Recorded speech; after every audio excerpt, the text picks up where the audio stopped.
So, Shane, we're discussing depression.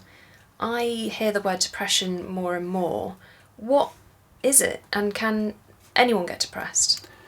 Well, depression comes in all shapes and sizes, and yes, virtually anyone can become depressed. Depression is a form of emotional tension, and many of us will experience this low mood, confusion, and unhappiness at some time in our life. So, what brings it on? Oh, well, it varies tremendously. I mean, sometimes it can relate to an obvious experience, but often it just comes at unexpected times. Depression is very difficult to define because it's usually different for each individual person. And what are the symptoms? Well, again, that varies, but initially many people get their depression mixed up with physical symptoms because as people fall into a trough of depression, they often experience physical signs. Physical signs? Yeah, it can be moving slower than usual, stubborn headaches, bad sleeping, always tired, it's like a sort of apathy, and there could be loss of libido, aching muscles and bones, stomach pains, tummy upsets. And what about behaviour? I guess that is affected. Yeah, indeed. I mean, behaviour usually changes as well. I mean, it always changes. I mean, depressed people might abandon hobbies and social activities, and then they'll snap at their families where they previously didn't, and they lose interest in seeing their friends, and then they might eat too much or they might eat too little. Their concentration may fade. Their memory might be poor. They might make mistakes at work, and they might even miss work altogether.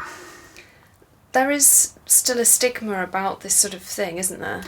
Yeah, unfortunately there is, despite there have been advancements in the last few years, but there are. Unfortunately, people often avoid admitting to themselves, let alone to others, that they might be experiencing depression. You're feeling sad or worthless. So people will sort of deny they are depressed despite the symptoms then? Yes, they do. Mind you, when you're in it, it's often difficult to see much at all. It's confusing, and depression presents in many different ways. I mean, intolerance, anxiety, indecisiveness, low self-esteem, feeling weepy, becoming upset all the time. A lot of people can't think straight or can't concentrate. A lot of people feel angry or irritable, and then there's poor sleep, poor memory, no motivation.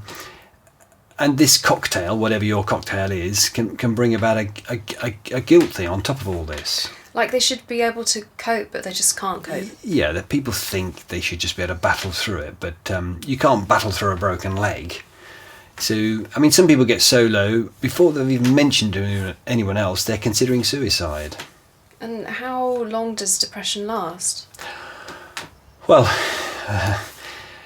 without wishing to appear vague, depression comes and goes over different timescales, and it, as does the severity. I mean, sometimes depression has a relatively limited impact on daily life, but it can last a lifetime, and sometimes it's short-lived but very severe.